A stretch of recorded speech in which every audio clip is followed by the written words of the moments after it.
సింధూర అన్నం తింటుండగానే పొరమాలుతుంది. ఏమంటే చంటి వాళ్ళ అమ్మ మంచినీళ్ళు తాపడంతో తనకు చెంచులమ్మ అయితే గుర్తొస్తుంది. తన ప్రేమే ఈమె దగ్గర కూడా ఉంది అన్నట్టు చూస్తూ ఉంటుంది. అమ్మాయి గారు మిమ్మల్ని అమ్మగారు తలుచుకుంటున్నట్టుంది. అవును చంటి మనం తొందరగా వెళ్ళాలి. సరేనమ్మా తొందరగా భోజనండి వెళ్దురు కానీ అని చెప్పగానే అలా చంటికి అన్నం తినిపిస్తూ ఉంటుంది. ఇక చెంచులమ్మ అయితే చాలా టెన్షన్‌గా ఆలోచిస్తూ ఉంటుంది. బసవ ఇంక వీళ్ళు మాట్లాడుకుంటూ అమ్మాయి గారు ఇంతవరకు రాలే. అమ్మగారు ఇంత టెన్షన్ పడుతున్నారు. అమ్మ తొందరగా రావే మేము వెళ్తాము అని చెప్పగానే వస్తున్నాను చంటి అని చెప్పేసి జాకెట్ ముక్క, పసుపు, కుంకుమ తీసుకొచ్చి ఇదిగో అమ్మ ఇవి తీసుకో అని చెప్పగానే అమ్మాయి గారికి భర్త లేడమ్మా చనిపోయాడు అనగానే అయ్యో ఇంత చిన్న వయసులో ఎంత కష్టం వచ్చిందమ్మా ఆ దేవుడు నీకేదో ఒక దారి చూపిస్తాడు నా కొడుకు జాగ్రత్త అమ్మా అని చెప్పేసి అంటూ ఉంటుంది.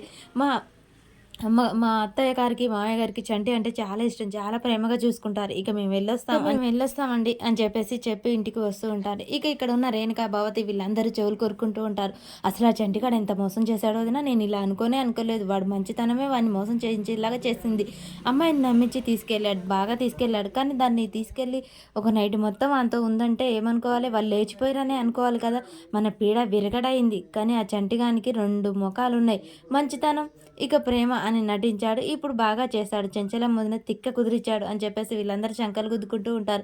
ఈ మాటలు విన్న చాముండి చాలా సంతోషపడుతూ ఉంటుంది. రవిబాబు మాత్రం ఒక పక్క టెన్షన్ అవుతూ ఉంటుంది.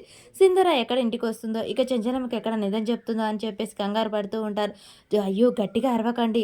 ఇంట్లో చెంచలమ్మ అక్క ఉంది. విన్నదంటే మనని చెంపలు పగలగొడుతుంది. తను ఎంత చేసినా కానీ తననే మెచ్చుకుంటుంది. తను ఇంకా పనివాడితో లేచిపోయిండు అని అనుకోవట్లేదు వదిన. కాబట్టి మనం కూడా సైలెంట్‌గా ఉందాం. చూద్దాం ఏం జరుగుతుందో అని చెప్పేసి రేణుక భవతితో అంటూ ఉంటుంది. ఇక రవిబాబు అటు చూస్తూ ఉండగానే చెంచలమ్మ వీళ్ళ మాటలు వింటూ ఉంటుంది. ఇక ఒక్కసారిగా గేట్ సౌండ్ కావడంతో అటు చూస్తారు. సింధూర చంటినైతే తీసుకొని వస్తాడు. గేట్లు ఓపెన్ చేయగానే వీళ్ళందరూ షాక్ అవుతారు. మరి ఇక రవిబాబు దొరికిపోయినట్టేనా?